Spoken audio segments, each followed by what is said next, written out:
Well, hello and welcome back. Thanks for coming back. Where are we? That's what you're wondering. Well, this is the main road from Argos St George, so it's the furthest part of Peyia, and it's the main road that if you keep going straight you end up in Paphos town in around about 20 to 25 minutes, depending on the traffic and depending on how fast you want to drive.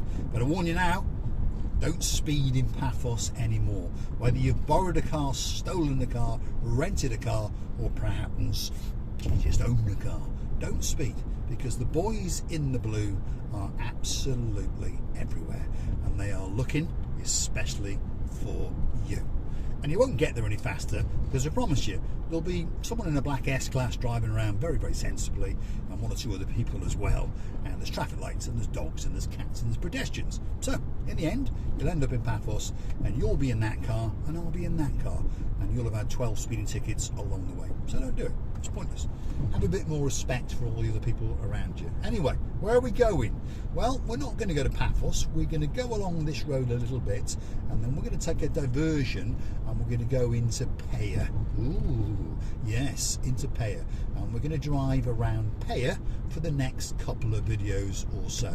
So if you want to learn your way in and around Peyia, get some reference points, or just have a nosy on one of your friends' villa, well, drop in the comments and let us know where it is, and we'll pop round and have a look, especially for you. On that note, if you're wondering how the channel is funded, it's very, very simple. All you do is click through to our About page, where you can consider to buy us a coffee or two. There's a little icon called Buy Me a Coffee. You hit that once, twice, three times, as many times as you want. Tell us where you want us to go, and we'll go make a special video for you. It's very simple indeed. We'll liquefy your cash, pop it into coffee to keep us awake, and the rest of the time we'll chuck it in the fuel tank and burn the CO2s as we race around in a gas-guzzling old girl known as a Mercedes S-Class. But hey, it's quite comfortable, and the ride's not too bad, because the road surfaces in and around Paphos, in particular Peyia, by the way, are absolutely Sherlock Holmes. In fact, they may even be up there with another channel's worlds, and those words are Charles Dickens, shall we say. So big shout out to you, Miss Andrea. Hopefully your back's better, and hopefully Mr. Martin's looking after you. So here we go. We're coming to the, well, Sea Caves, Argos St George, confusion of where we actually are. Petrol station, good car wash, do a good breakfast, quite a friendly chap. I've known him since about 2008, because that's when I touched down in Cyprus, and it's quite a nice guy. And well, I come to Peyia all the time, 2 or 3 times a day.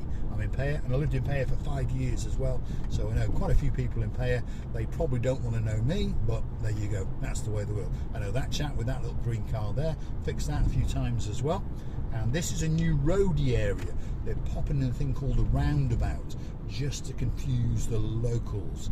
So there's going to be a bit of confusion going on here in a few weeks' time when they finished it. And they built some new €1 million houses there.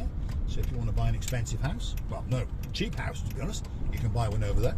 There's a nice restauranty thing, I can't even pronounce his name, so I'm not going to try. But that's there on the left-hand side. And if you do live in downtown Peyia, or you're a very, what's the word, concerned tourist, and you want to regenerate and recycle, there's a recycling place there. Lots of bins where you can put your paper and your tins and your glass, or in most cases, most people just chuck it in the same bin. But anyway, there you go. You're getting the idea. So, we are on the lower part of Peyia, shall we say. And you can see the mountainside in front of us, full of apartment complexes and villa complexes. I would say Peyia is probably primarily villas, although there are apartment complexes as well. But primarily it's villas and bungalows, and an awful lot of foreign expats live here, just so you understand. You're not going to be on your own if you want to buy a property in Peyia, because there's an awful lot of foreigners living here. I think the last census showed about 8,000 residents, and around 4,000 of those residents were foreign nationals. And each and every one of them complains about the road surface. Even the locals complain about the road surface as well, because, well, the mayor, he needs to put his finger out and get it all sorted out. You've got an ironworks there on the right-hand side to give you another reference point. Some of these are holiday villas on the right-hand side, and some of them are long-term rentals, all owned by the same guy. And what have we got coming up here now? resort after resort. This place is slowly coming to life. This place was a bit run down. I mean, some parts still are, as you can say, but slowly but surely the bank is selling it on because it got repossessed. But anyway, that's sadness, isn't it? Doesn't matter. You've got a resort here called Aristo Village 8, which is an apartment complex, got customers in there. You've got a Paphos development coming up on the right hand side. Don't know what it's called, but a massive place Peyia is, and a maze of place. Now they're Aristo developers, Barisi Village 1 or something like that. A bit of a tradition in Cyprus, they name a development and they call it 1, and then they go and build another one and call it 2, and then 3, and then 4, and often they're not even side by side, so as a non-local it can be quite confusing, you say. But luckily there's a thing called Google Maps now, even though she does get confused as well.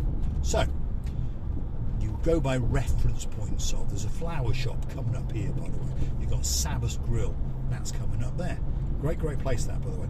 Go there quite often in the summer and meet up with friends, and it's good food, good service, and you always have a bit of a laugh and a joke. And I think it's on a Thursday night, there's dancing and all those kind of things. You've got an advertising agency on the right hand side there, Mad for Ads. I've got a customer who lives there. You've got a parade of shops, come up here, charity shop, Peyia boutique. There used to be a barber shop there, but I think it may have closed. And this is where we meet the Peyia to Coral Bay Road. We're going to keep on going up. You've got the Peyia Museum of Art there. You've got Peggy's Secret Garden there on the left hand side. Very popular place indeed, that is. Great little place. It looks like nothing, and then you go in the main entrance and you order what you want, like coffee or cake or whatever. Do sandwiches as well, by the way. And then you go out into the secret garden, and then you understand, wow, what a nice little garden that it is. And it really is, well, hemmed in and very secret indeed. You feel as though you're in a little metropolis in, I don't know, some desert island. Absolutely beautiful. This is the big church of Peyia, and on the left hand side is the municipality offices. So if you need to pay your water bill, or you've got something you want to complain about to the mayor, well, that's where you go. There you go. That's the old cinema grill house. Again, a great little place, traditional, makes a good pork or chicken souvlaki if you want to go there, and you get some potatoes or some chips, whichever you might fancy. Very nice place indeed to come. And then this road now winds up, and eventually you'll get to Cathicus, and you get some great views as you do, that's for sure. So let's keep going for a bit, and if you like what you see, hit that like, click the subscribe, and perhaps come back for a little bit more of our insanity. And like I say, don't forget, if you want us to go somewhere special for you, to see your friend, to see your auntie, or to a particular shop, you drop in the comments, go through to the about page, hit that coffee icon a few times, and guess what, we'll do it if it can be done. We did try to do the Paphos Mall the other week, and unfortunately we got stopped. There's some, well, what do you call it, privacy laws going on in Cyprus, which are being tweaked to allow us to get conned for doing speeding on speeding cameras, if you understand me. But technically, by the letter of the law, you're not allowed to film unless it's in public domain. And then that's where the problem becomes, because public domain and private property comes in. Now, obviously, the people that own the Paphos Mall, it is private property, but then they open it up to the public, so then it becomes public. I know I'm boring you, and I'm sure my lawyer, the greatest superstar who is a star and a star, will confirm what I'm saying. The moment you open up public property to paying guests, then you have, well, become public domain. So technically, people are allowed to come in and make videos. Now, obviously, you don't want people coming into your property making videos and zooming in on ladies' parts and all those kind of things. But if someone's just walking around with a camera, they should be allowed to do it. But more often than not, you get stopped. They might allow you to film for 20 seconds, 30 seconds, but they won't allow you to do it for 15 to 20 minutes. So these are the problems that we, as the channel known as Marika and Me, come up against. Same with the hotels, by the way. Many of the businesses are on board, and many of them understand that they're getting free publicity, and we don't mean any harm, and we don't say bad things about them, but some of them are confused. So there we go. That's why some of the videos don't get made that people want. But slowly but surely, we are winning over the hotels. And you never know, one of these days we may even win over the Paphos Mall, because we don't mean them any harm, that's for sure. Right, we're coming up to the intersection which if you go left, you go downhill towards Sea Caves, and if you go right, you go towards Cathedicus. We're going to take a left because I want to give you a truly spectacular view as we descend back down. And look at that, especially on today, spectacular. If you're curious to know about the weather, well, you know how it goes. If your name is Miss Dawn, you got a husband called Mr. Sean. You stole a cat a while back called Miss Daisy, and you got a dog called Bobo. Wow. The weather today is in and around 22 degrees. It really is starting to warm up. The sky is starting to get very, very blue, and the sea, well, it's gone that turquoisey blue. Mr. Paul is dressed head to toe in blue.